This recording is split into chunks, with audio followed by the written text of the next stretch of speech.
नमस्कार दोस्तों, कैसे हैं आप सब। उम्मीद करते हैं आप अच्छे ही होंगे। चलिए, आज हमारी तीसरी क्लास है टेक ओवर की और आज हम क्लास स्टार्ट करते हैं इसकी टेक ओवर की तीसरी क्लास। आइए।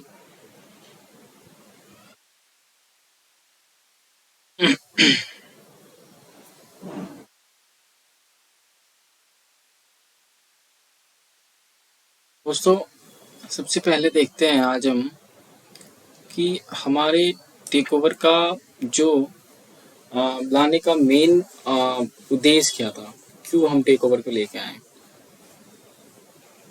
सबसे पहले समझ लेते हैं सेवी टेक ओवर कोड आया क्यों। लेट्स से सबसे पहले अगर मैं आपको एग्जांपल के थ्रू समझाने की कोशिश करूं, देखिए। सबसे पहले जैसे कि लेट्स से मिस्टर ए है। मिस्टर ए रिलायंस लिमिटेड का एक रिलायंस लिमिटेड है, इसका ये टेक ओवर करना चाहता है। लेट्स से ठीक है। अब क्या होगा, रिलायंस की जो शेयर होल्डिंग अगर हम देखें तो लेट्स से कि 20% प्रमोटर एंड प्रमोटर ग्रुप के फैमिली के पास है और 80% किसके पास है, पब्लिक के पास है। ठीक है। अब क्या है इसके अंदर कि लेट्स से कि मिस्टर ए रिलायंस का टेक ओवर करना चाहता है। ठीक है। अब क्या होगा, जब हम इसका बेस समझ रहे हैं अभी कि ये टेक ओवर कोड क्यों लेके आ गया। अब क्या है कि लेट्स से कि रिलायंस मिस्टर ए रिलायंस का टेक ओवर करना चाहती है। ठीक है। तो इसके अंदर अब क्या होता है, लेट्स से कि मिस्टर ए ने रिलायंस के लेट्स से कि इसने 50% शेयर्स अक्वायर कर लिए। अब जैसे इसने 50% शेयर अक्वायर किया इसने, तो वी कैन से दैट कि ये जो मिस्टर ए है ये क्या बन जाएगा, ये रिलायंस का क्या बन जाएगा दोस्तों, बिगेस्ट शेयर होल्डर बन जाएगा। बिगेस्ट शेयर होल्डर बन जाएगा। ठीक है। और मैंने कल की क्लास में आपको बताया था कि जो बिगेस्ट शेयर होल्डर होगा वही कंपनी के मैनेजमेंट इन कंट्रोल में वही होगा और हम उसी को बोलते हैं that the owner of the company. ठीक है। तो अगर आपने किसी भी कंपनी का अगर आपने बिगेस्ट शेयर होल्डर अगर आप बन गए तो आप कंपनी के ओनर बन गए, आपके पास कंपनी का पूरा कंट्रोल आ गया। ठीक है।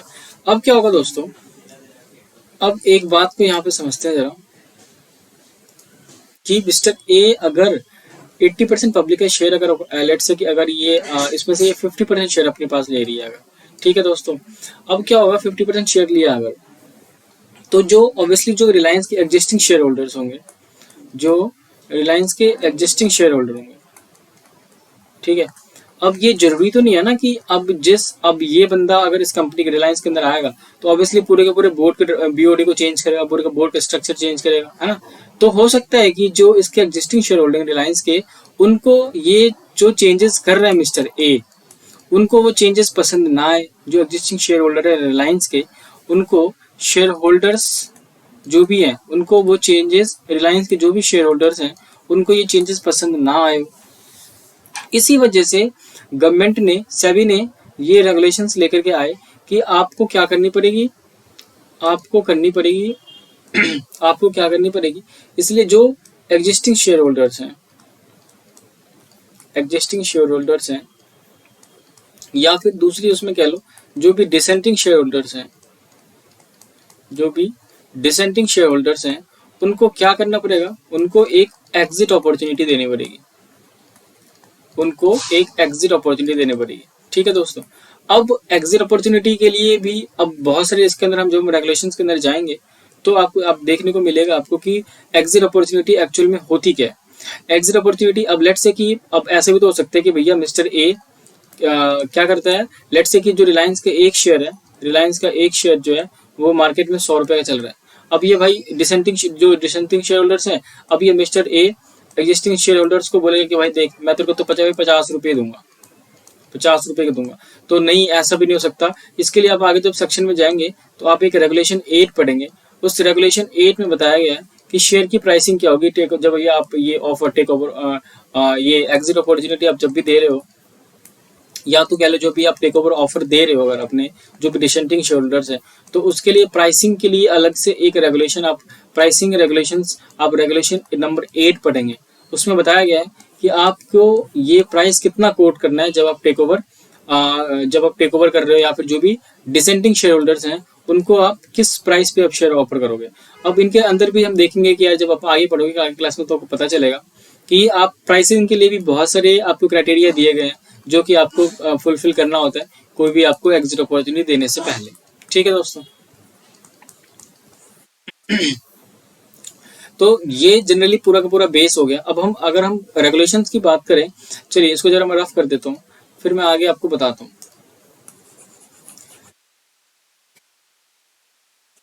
मैं आपको अपने नोट्स से भी कराऊंगा, एक बार मैं आपको जरा ये ओवरव्यू दे देता हूँ पूरे के पूरे ये इसका, ताकि आपको ये समझ में आ जाए। एक सेकेंड दोस्तों।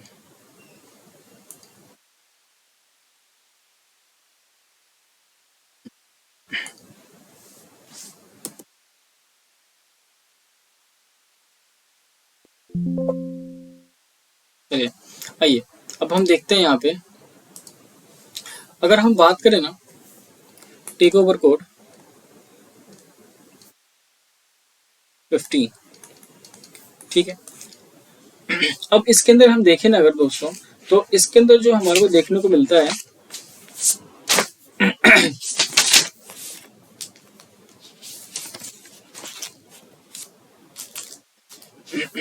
एक सेकंड,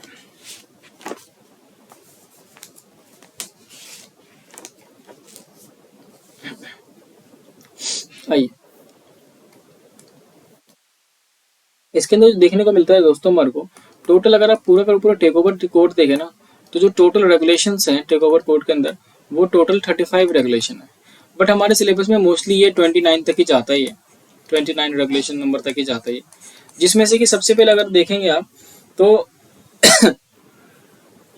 इसमें से जो रेगुलेशन नंबर आई थिंक 29 के आगे जो है ना, उसमें से कुछ आपको एग्जेम्पशंस 29 के आसपास जो उसमें से एग्जेम्पशंस दी गई है कुछ आपको, कि अगर आप टेक ओवर वगैरह करते हो ना, तो उसमें भी आपको कुछ उसमें टेक ओवर ऑफर में कुछ आपको जैसे करते हो, अगर आप जैसे कि लेट्स से कि अगर आपको सीआरपी वगैरह हो रहा है, या अगर आपको या फिर कोई गवर्नमेंट के रेगुलेशंस के हिसाब से अगर आप टेक ओवर वगैरह करना चाह रहे हो, अगर आपकी कंपनी में डेट बहुत ज़्यादा है, गवर्नमेंट की रेगुलेशंस वगैरह आई, तो इन सब केसेस में आप इसमें आपको एग्जाम्पशंस मिल जाती है। तो ये पूरा का पूरा एग्जाम्पशंस आपको देखने को मिलेगा यहाँ पे जब आप आगे रेगुलेशंस देखेंगे आगे तो।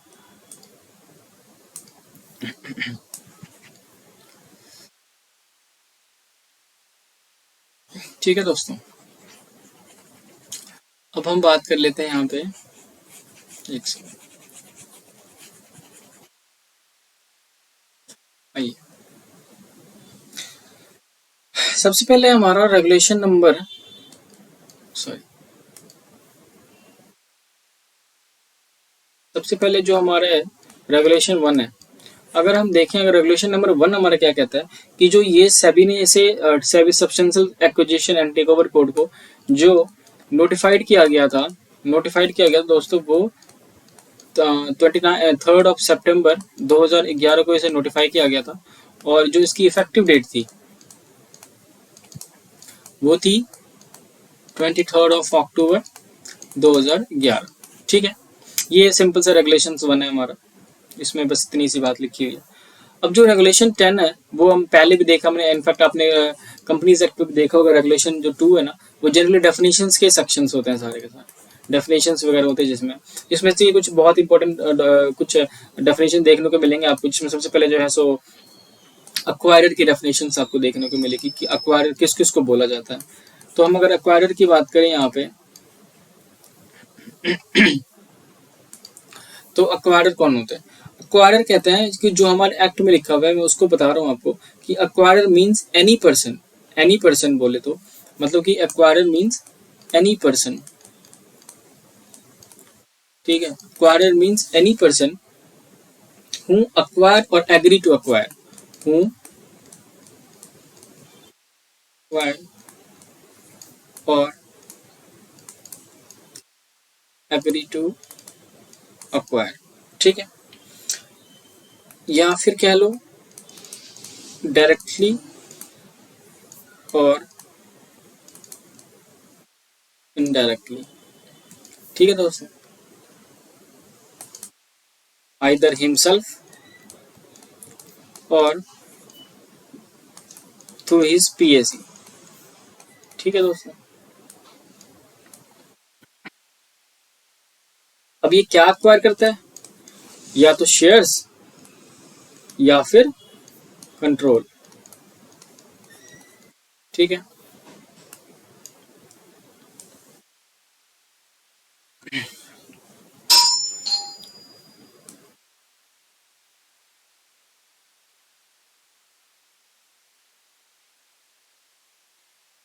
ठीक है दोस्तों। अब है यहाँ पे कि कौन अक्वायर कर रहा है, यहाँ पे अक्वायरर कौन हो सकता है। अक्वायरर मींस मैंने यहाँ पे लिख दिया मैंने, एनी पर्सन, कोई भी हो सकता है अक्वायरर, जो कि हु अक्वायर और एग्री टू अक्वायर, मतलब कि अभी तो नहीं कर रहा वो, इन फ्यूचर अभी तो नहीं कर रहा अक्वायर वो, बट वो अभी एग्री कर रहा है कि इन फ्यूचर मैं इसको अक्वायर करूंगा, तो देन हु अक्वायरर और हु एग्री टू अक्वायर। ठीक है, या तो डायरेक्टली या फिर इनडायरेक्टली। अब हम आगे के डेफिनेशंस में देखेंगे कि डायरेक्टली कब होता है और इनडायरेक्टली कब होता है। या तो वो हिमसेल्फ, या तो वो खुद कर रहा है। अब ना ये पीएससी की पूरी डेफिनेशंस है, ये अभी ऐसे ये इतना छोटा नहीं है कि पर्सन एक्टिंग कंसर्ट, इसके ना अलग से डेफिनेशंस दी गई रेगुलेशंस में, जो कि आपको बताता है कि कौन कौन से पीएससी के उसमें आता है। या तो अगर आपने शेयर्स ले लिया उस कंपनी के, या फिर अगर आपने कंट्रोल भी ले लिया, तो भी आप अक्वायरर के डेफिनेशंस में फॉल कर जाएंगे। ठीक है, अब जैसे कि अगर मैं आपको एक एग्जांपल के थ्रू समझाता हूँ, मिस्टर, एग्जाम्पल समझिए जरा, यहाँ पे एग्जाम्पल दे रहा हूँ मैं। एक मिस्टर ए है, ठीक है, mister A mister A let's say कि रिलायंस का इसके पास कितना है शेयर्स, लेट्स से कि इसके पास 20% शेयर है। ठीक है, अब दूसरा एक मिस्टर बी है, इसी के इसके पास भी रिलायंस के कितने शेयर्स हैं, 10% शेयर्स हैं। ठीक है, तो अगर लेट से मिस्टर ए अपना 10% शेयर अगर इसको बेच देता है, तो इसकी होल्डिंग कितनी होगी, 10% से इंक्रीज होगी। इसके पास होल्डिंग कितनी आ गई, 30% आ गई इसके पास होल्डिंग। ठीक है, तो इनके ऊपर क्या है कि अब है कि एनी पर्सन, अब मेरी डेफिनेशन देखिए, एनी पर्सन हु अक्वायर और एग्री टू अक्वायर, है ना। तो अब इसके पास हिमसेल्फ या फिर पर्सन एक्टिंग कंसर्ट, तो अभी हम देखेंगे आगे कि कब ट्रिगर होता है ये सेबी टेक ओवर कोड। इसके पास कितनी होल्डिंग आ गई, अब 30% की होल्डिंग आ गई, तो इनके ऊपर भी ये टेक ओवर कोड एप्लीकेबल हो जाएगा, टेक ओवर कोड एप्लीकेबल हो जाएगा इनके ऊपर भी। ठीक है दोस्तों, अब मैं आपको एक इसका भी एग्जांपल दे दूं कि जैसे ये तो हो गया कि भाई कि कोई अक्वायर करे, डायरेक्टली एक्विजिशन वगैरह हो रही है अगर। ठीक है, अब देखिए यहाँ पे कि अब एग्री टू अक्वायर कब होगा।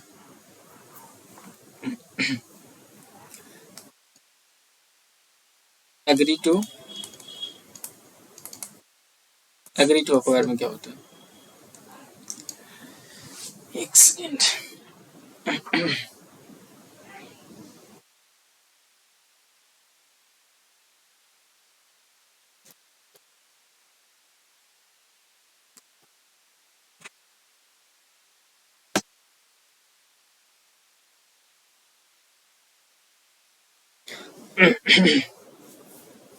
सेम एग्जांपल कंटिन्यू करते हैं यार, बंद करने के बाद मैसेज।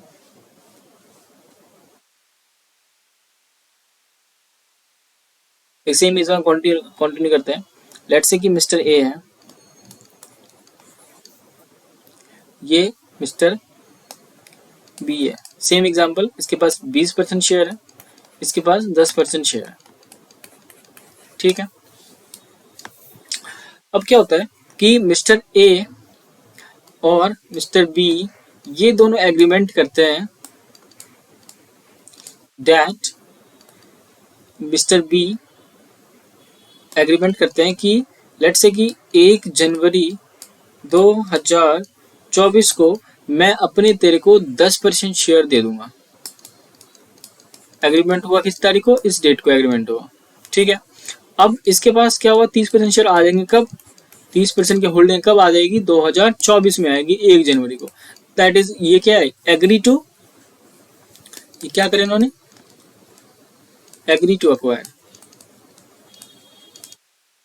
ठीक है दोस्तों, तो ये समझ गए आप। तो ये भी टेक ओवर के कोड में अगर आपने अभी करा या इन फ्यूचर डेट पे भी अगर आप कर रहे हो तो भी आपके उसमें ये कवर अप हो जाएगा। ठीक है, अब आगे जो मैंने यहाँ पे लिखा था कि एक सेकेंड, यहाँ पे जैसे मैंने लिखा था कि डायरेक्टली या फिर इनडायरेक्टली, अब किस किस केस में डायरेक्टली बोलेंगे और किस किस केस में इनडायरेक्टली बोलेंगे। ठीक है,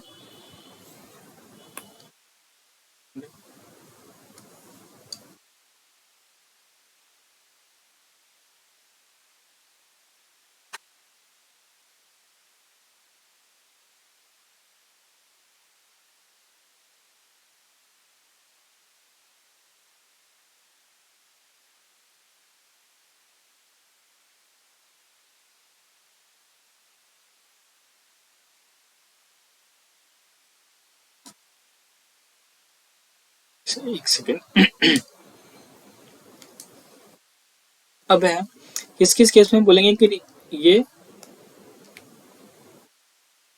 सेकेंड, ये कुछ प्रॉब्लम हो रही है इसमें।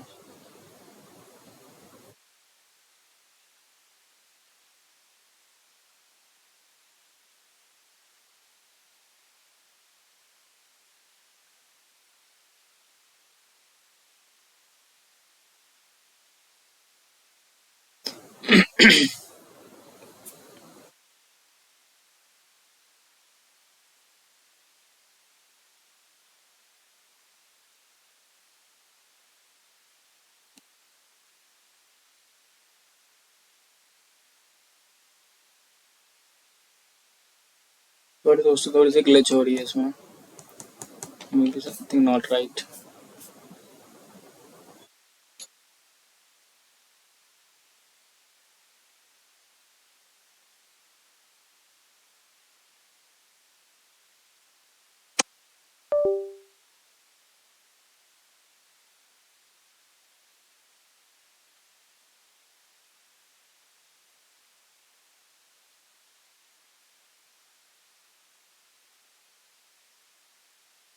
ठीक है दोस्तों, मैं जरा ये टेक्निकल कुछ ग्लिच आ गया यहाँ पे ना, तो मैं अब ना दूसरा वीडियो रिकॉर्ड करता हूँ आपके लिए।